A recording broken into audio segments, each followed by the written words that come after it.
শেখ হাসিনা হইতে দিব না। দিল্লি না ঢাকা,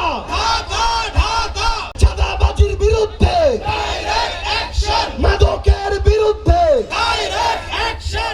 আমরা এখানে যারা উপস্থিত হয়েছি, বাংলাদেশের রাজনৈতিক যে চিত্র কালচার, এটার একটা পরিবর্তন এখানে আপনারা লক্ষ্য করবেন। এর আগে রাজনৈতিক মঞ্চে আমরা যাদের দেখতাম তাদের বয়সের সংখ্যাটা ছিল 40, 50, 60, 70 এমন। কিন্তু এই অভ্যুত্থানের মধ্য দিয়ে তরুণ প্রজন্ম এই বাংলাদেশে নতুন করে রাজনীতিতে একটা জায়গা করে নিয়েছে। আপনারা আপনাদের জায়গায় দেখবেন, আপনাদের সন্তানেরা যারা এখন স্কুলে পড়ে, কলেজে পড়ে, তারা তাদের জায়গা থেকে রাজনৈতিকভাবে মতামত দেয়, তারা গুরুত্বপূর্ণ সিদ্ধান্তে অংশগ্রহণ করে। আমরা আপনাদেরকে যেটি বলতে চাই যে এই তরুণদের আজকে থেকে 2 বছর আগে বলা হতো যে যুব সমাজটা শেষ হয়ে গেল, কেউ মাদকে আচ্ছন্ন হয়ে গিয়েছে, কেউ মোবাইল ফোনে আসক্ত হয়ে গিয়েছে, কেউ বিভিন্ন অপ্রত্যাশিত কাজে আচ্ছন্ন হয়ে গিয়েছে। কিন্তু এই জুলাই অভ্যুত্থানে প্রমাণ হয়েছে, যখনই একটা দেশের, একটা জাতির ক্রান্তিকাল আসে, তখনই তরুণরা হাল ধরলেই শুধুমাত্র ওই জাতিকে সঠিক পথে নিয়ে আসা সম্ভব হয়। আপনারা একটা জিনিস আপনাদের বিবেকবোধের জায়গা থেকে চিন্তা করবেন, একটা মানুষ যার বয়স 30 বছর আর একটা মানুষ যার বয়স 60 বছর, দুজনের জায়গা থেকে আপনি কখনোই সমান সংখ্যক আউটপুট বা প্রোডাক্টিভিটি পাবেন না, সমান পরিশ্রম করতে পারবে না, সমান কর্মদক্ষতা থাকবে না। আমাদের সিনিয়র অগ্রজদের যেমন আমাদের পরামর্শ লাগবে, তাদের যেমন উপদেশ লাগবে, তেমনি তরুণদের ওই দীপ্ত সাহস, ওই সব কিছু বাদ ভাঙা যে একটা জোয়ার, সেই মনোবলও কিন্তু আমাদের লাগবে। আমরা এই জায়গাটিকে সামনে রেখে আমাদের একজন তরুণ ভাইকে আপনাদের উপজেলায় দায়িত্ব দেওয়ার আমরা সিদ্ধান্ত নিয়েছি। আমরা তাকে উপজেলা চেয়ারম্যান হিসেবে মনোনীত করেছি। আমরা আপনাদেরকে শুধু একটা জিনিস বলতে চাই, পৃথিবীর ইতিহাসের বিগত 100 বছর, 500 বছর, 1000 বছর দেখেন, ওই খালিদ বিন ওয়ালিদ থেকে শুরু করে সুলতান মেহমেদ যখন কনস্টান্টিনোপল জয় করে, কারো বয়স 22 বছর, 24 বছর বয়সের বেশি ছিল না। এই তরুণ প্রজন্মের উপরে, আপনাদের এই সন্তানদের উপরে আপনাদের ওই আস্থাটা রাখতে হবে। আমরা আপনাদেরকে কয়েকটি জাতীয় বিষয়ের কথা বলতে চাই। আমরা আপনাদেরকে জিজ্ঞাসা করতে চাই, সংসদে যে আমাদের বিএনপির এমপি মন্ত্রী ভাইরা বলেন বাংলাদেশে তাদের কথা শুনলে মনে হয় কোনো সমস্যা নাই, কিন্তু আপনাদেরকে এই উন্মুক্ত পথসভা থেকে রায় দিতে হবে যে বাংলাদেশে এই সমস্যাগুলো আছে কি নাই। আপনারা রায় দিন যে আপনাদের ওই অনার্স মাস্টার্স পড়ুয়া যে সন্তান ভাইটা আছে, তারা কি সবাই চাকরি পায়? তাদের কি সবার চাকরি আছে? তাহলে আমাদের ওই ভাইদের জন্য কর্মসংস্থানের দরকার আছে না নাই? কর্মসংস্থানের দরকার আছে না নাই? আমরা দেখি আমাদের সংসদে আমাদের এমপি মন্ত্রীরা বলেন যে বাংলাদেশে মাঝে মাঝে বিদ্যুৎ যায়, কিন্তু এটাকে লোডশেডিং বলে না।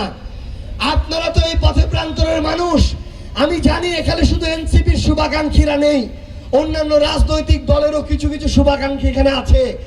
আপনারা এই উন্মুক্ত পথ থেকে রায় দিন যে আপনাদের এই কালীহাতিতে লোডশেডিং হয় কিনা, বিদ্যুৎ যায় কিনা, কারেন্ট যায় কিনা। তাহলে আমরা আমাদের ওই এমপি মন্ত্রীদেরকে বলতে চাই, সংসদে শুধুমাত্র লোক দেখানো কথা না বলে আমাদের ঘরে ঘরে আমাদেরকে বিদ্যুৎ নিশ্চিত করতে হবে।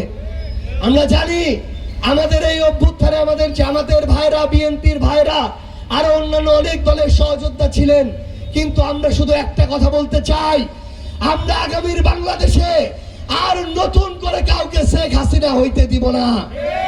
শেখ হাসিনার আমলে একটা রোগ ছিল, সবাই খারাপ কিন্তু শেখ হাসিনা ভালো। আমরা আগামীতে এই রোগ হইতে দিব না যে বিএনপির অনেকেই খারাপ কিন্তু তারেক রহমান তো ভালো। আমরা তারেক রহমানকে একটা কথা স্পষ্ট করে বলতে চাই, আপনি অভ্যুত্থানের পর বাংলাদেশে এসেছেন, আপনি প্রধানমন্ত্রী হয়েছেন, আপনার প্রত্যেকটা জেলা উপজেলা বিভাগের নেতা কর্মীদের যদি অনাকাঙ্ক্ষিত ঘটনা ঘটায়, চাঁদাবাজি করে, সিন্ডিকেট চালায়, মাদকের ব্যবসা করে, আমার নিরপরাধ ভাইদের উপরে আপনাকে নিতে হবে, আপনি কোনো দায় এড়াইতে পারবেন না। আমরা স্পষ্ট করে আপনাদের একটা কথা বলি, আগামীর বাংলাদেশে একটা জিনিস শুধু মনে রাখবেন, একজন রাজনীতিবিদ ভালো হলে আপনার এই কালিহাতি কোনোদিন ভালো থাকতে পারে না। আপনার ওই নেতা থেকে শুরু করে যেই দলের কর্মী পর্যন্ত ভালো, যারা চাঁদাবাজি করে না, জমি দখল করে না, লুটপাট করে না, ক্ষমতার অপব্যবহার করে না, তাদের সাথেই আপনাদের থাকতে হবে। আমরা চাই আপনারা আগামীতে আপনাদের এই বিবেকবোধটাকে কোনো দলের কাছে আর বিক্রি করে দিবেন না। আপনারা কি বিবেকবোধ বিক্রি করে দিবেন? আপনারা কি বিবেকবোধটা কোনো দলের কাছে বন্ধক দিবেন? কোনো মার্কার কাছে বন্ধক দিবেন? একটা জিনিস শুধু মনে রাখতে হবে, এই বাংলাদেশে আপনার আমার ভোট, বাংলাদেশ কারা চালাবে সেই সিদ্ধান্ত নেয়। আমরা যদি অন্ধভাবে দাস হয়ে কোন দল মার্কার সমর্থন করি, তাহলে আগামীর বাংলাদেশে পরিবর্তন কোনোদিন সম্ভব না। আমরা আপনাদেরকে আহ্বান জানাই, আমাদের এখানে প্রশাসনের অনেক ভাই আছেন, এই জুলাই অভ্যুত্থানের আগে বাংলাদেশ পুলিশ নামক যে প্রতিষ্ঠানটি রয়েছে, এই প্রতিষ্ঠানটিকে শেখ হাসিনা নিজে ক্ষমতায় টিকে থাকার জন্য ইচ্ছা মতো অপব্যবহার করেছে। আমরা চাই বাংলাদেশ পুলিশ থেকে শুরু করে বাংলাদেশের অন্যান্য আইন শৃঙ্খলার যত প্রতিষ্ঠান আছে, আপনারা আপনাদের কাজের মধ্য দিয়ে আপনাদের সেই গৌরব এবং সম্মান ফিরিয়ে আনবেন ইনশাআল্লাহ। মনে রাখবেন, প্রত্যেকটা দল ক্ষমতায় থাকার জন্য আপনাদেরকে ব্যবহার করার চেষ্টা করবে, কিন্তু আপনারা যদি বিবেকবোধ বিসর্জন দেন, পেশাদারিত্ব বিসর্জন দেন, তাহলে আপনি কোনোদিন বাইরে যাই হোক না কেন নিজের বিবেকের কাছে, মনের কাছে মাথা উঁচু করে দাঁড়াতে পারবেন না। কোনোদিন সৎ সাহস দিয়ে এই আপনার এই বুকটা ফুলিয়ে আপনার পরিবারের সন্তানদের মানুষের সামনেও দাঁড়াইতে পারবেন না। আমরা আহ্বান জানাই, আপনারা জনগণের পুলিশ হয়ে উঠবেন, রাষ্ট্রের প্রশাসন হয়ে উঠবেন, কোন দলের চাটুকার হয়ে উঠবেন না ইনশাআল্লাহ। আমরা আপনাদেরকে আহ্বান করি, আমরা বাংলাদেশে বাংলাদেশপন্থী সরকার চাই। যদি আমার সীমান্তে একটা হত্যা হয়, যদি আমার সীমান্তে পুশিন করে আমার সার্বভৌমত্বকে হুমকির মুখে ফেলা হয়, আমরা দেখবো না কে সরকারে আছে, আমরা দেখবো না তাদের অবস্থার আগে কি ছিল। আমরা শুধুমাত্র ওই বাংলাদেশপন্থী সরকারের সাথেই থাকবো, যারা জনগণের জন্য থাকবে, রাষ্ট্রের জন্য থাকবে।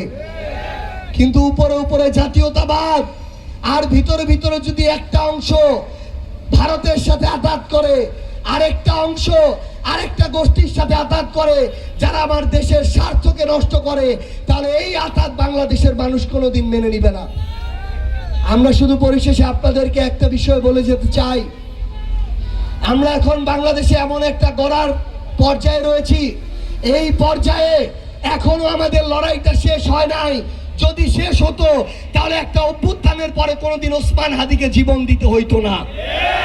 তাহলে আপনাদের মনে রাখতে হবে, যারাই এই আমাদের ভাই ওসমান হাদিরা, আমাদের আরো যারা ভাইরা রয়েছে, একটা জিনিস শুধু মনে রাখবেন, আপনারা যতক্ষণ পর্যন্ত না ওই কাঙ্ক্ষিত বাংলাদেশের লক্ষ্যে না পৌঁছাচ্ছেন, ততক্ষণ পর্যন্ত কোনো অপরাধকে আমরা ছাড় দিব না ইনশাআল্লাহ।